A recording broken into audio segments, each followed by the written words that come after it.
The soldier, nobody recognized. Silent hero returns home. He returned to his hometown a hero, but no one recognized him. Michael Carter, a decorated soldier, faced years of invisible service, silent sacrifices, and unacknowledged heroism.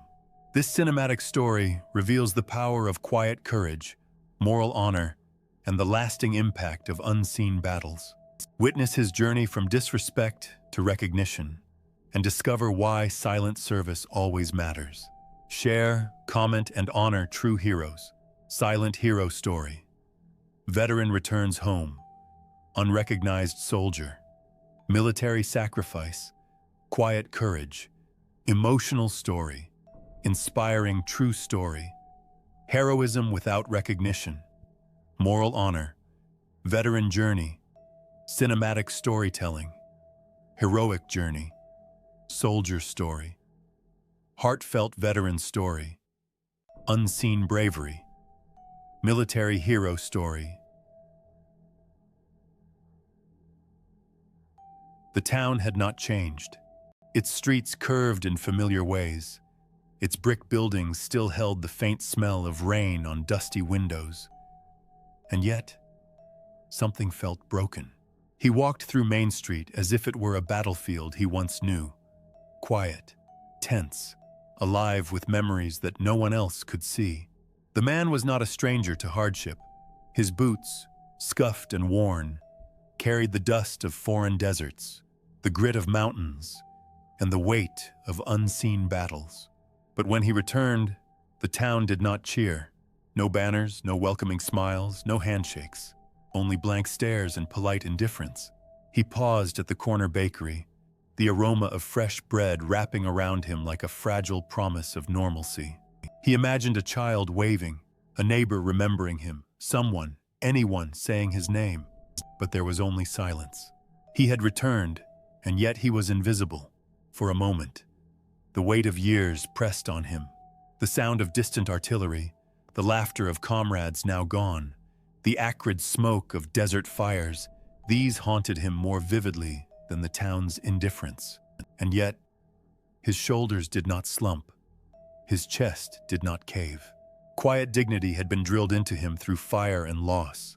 And today, that same quiet strength would carry him through this unexpected battlefield of neglect. He was Michael Carter, once a decorated soldier of countless tours. His uniform now folded neatly in his bag. Replaced by plain clothes, he looked like any other man walking down a small town street. But his eyes told stories the town would never read. The nights spent under harsh foreign skies, the weight of a rifle heavier than his own exhaustion, and the faces of friends who had fallen in silence. Michael had enlisted at 18, leaving behind a small family who barely understood the life he was about to lead. The desert had become his home. The roar of helicopters, his lullaby. The crack of gunfire, his constant companion. Each day, he survived not for glory, not for medals, but for the men beside him, for the promise that someone would make it home alive. He remembered the day Corporal Lewis had fallen, a piece of shrapnel taking more than just a life.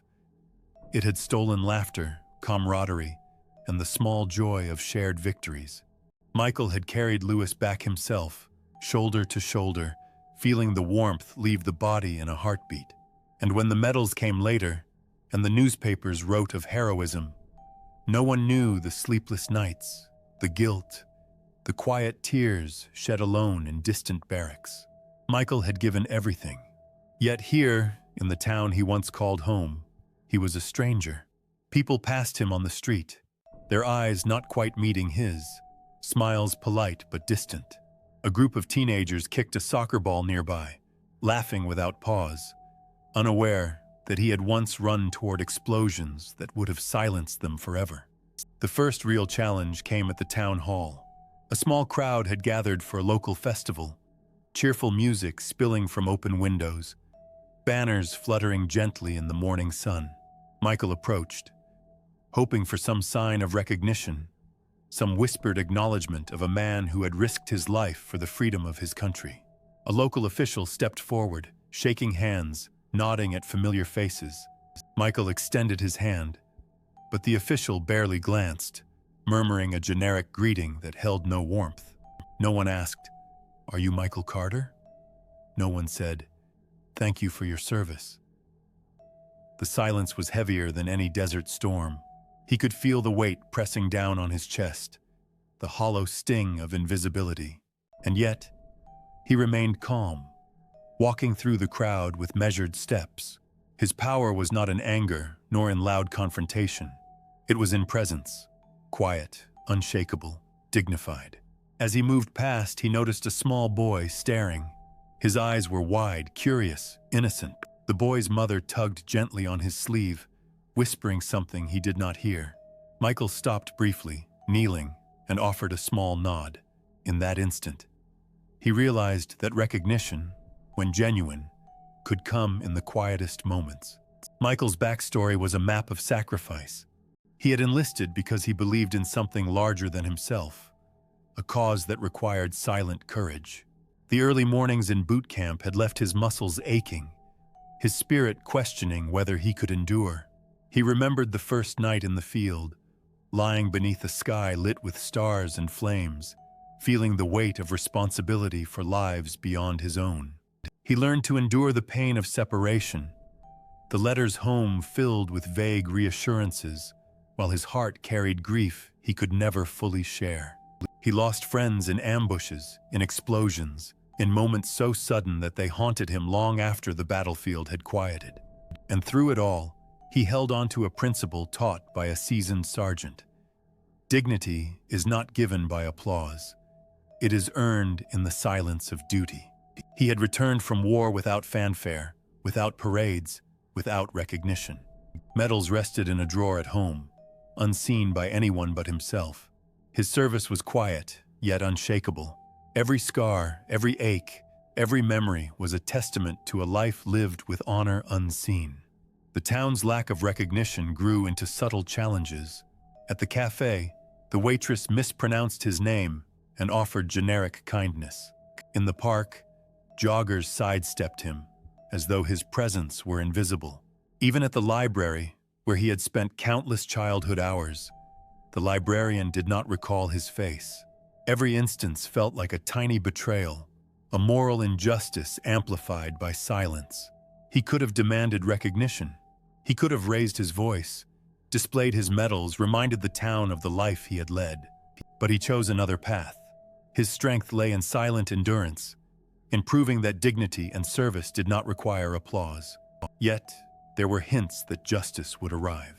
A newspaper left carelessly on a bench displayed an article about veterans returning home, photographs capturing families and communities welcoming soldiers. Michael's eyes lingered, noticing the subtle patterns: the boy in the park, the librarian's fleeting glance, the whisper of recognition in a stranger's gaze. Days passed and tension built. He moved through the town with the calm assurance of a man who had faced life and death moments and found his place in them. The moral injustice of being unrecognized pressed against him, but he never faltered. There was a quiet resistance in his posture, a hidden defiance in his silent walk through a world blind to his sacrifice. One afternoon, a figure approached, a former platoon member, now a civilian, who had tracked him down after hearing he was home. The man's presence shifted the atmosphere, an unspoken acknowledgement that Michael's strength was recognized by those who understood it most deeply. They shared no words initially, just a handshake that spoke volumes, a silent bond forged in hardship and trust. Then came the moment that would shift everything. A local veterans event was announced, a small ceremony to honor returning soldiers. Michael attended, still unnoticed by most, still silent in his dignity. But as names were read, his past and present merged. The quiet hero could no longer remain unseen. Former comrades, friends of friends, and those who had heard stories began to recognize him. He stood there, tall and steady, as applause filled the hall. The town, belatedly, saw not a stranger, but a man who had carried burdens beyond comprehension. Eyes that had ignored him now filled with gratitude, and in the silence between claps, a voice rose. We see you, Michael Carter. Thank you. 2 lines, simple, but carrying the weight of years of invisibility. Quiet service is still service. Honor is not measured by applause, but by the lives it protects. Michael's heart swelled, not with pride, but with a deep, unspoken relief. He had not returned for recognition, but he had deserved it nonetheless. The room stood in silent respect, a sea of acknowledgement that needed no words beyond the ones that had finally been spoken. The climactic moment unfolded with visual grace. Families stood, veterans saluted, children looked on in awe. Michael's gaze swept across the room, noting subtle gestures. A mother clutching her child's hand, a boy imitating the salute he had seen, the quiet tears of an elderly veteran who had once served alongside him. Moral justice had arrived, not as a spectacle, but as a profound, collective recognition of silent courage. In that moment, the town learned a lesson it had almost forgotten. True service often goes unseen, and those who give everything ask for nothing in return. The hero was not loud. The hero did not demand accolades. The hero endured silently, faithfully, honorably. As the ceremony concluded, Michael stepped outside. The air smelled of fresh rain on asphalt, mingling with the faint scent of flowers from nearby gardens. He breathed deeply, letting the town's recognition sink in, not as a reward, but as acknowledgement of shared humanity. A young boy ran up, offering a small drawing of a soldier with medals gleaming, a simple message scrawled beneath. "Thank you." Michael smiled, a rare, soft expression that carried decades of unspoken stories. He nodded, handing the boy a small token of gratitude, a coin carried from distant lands, a reminder that honor travels in silence but leaves footprints everywhere. The story of Michael Carter concluded not with fanfare, but with quiet reflection. He returned home each evening, not as a stranger, but as a man whose dignity had remained unbroken. The town would remember him, not because he demanded it, but because his life exemplified the power of quiet courage. And in that reflection lies the lesson for all. Silent service matters, unseen acts carry immense weight, and moral courage is measured not by applause, but by the steadfast heart. If you are watching this story, think about the silent heroes in your life. Comment below where you're watching from, and share a story of someone whose quiet courage made a difference. Share this video to honor those who serve without recognition, and subscribe for more stories that celebrate true, silent heroism.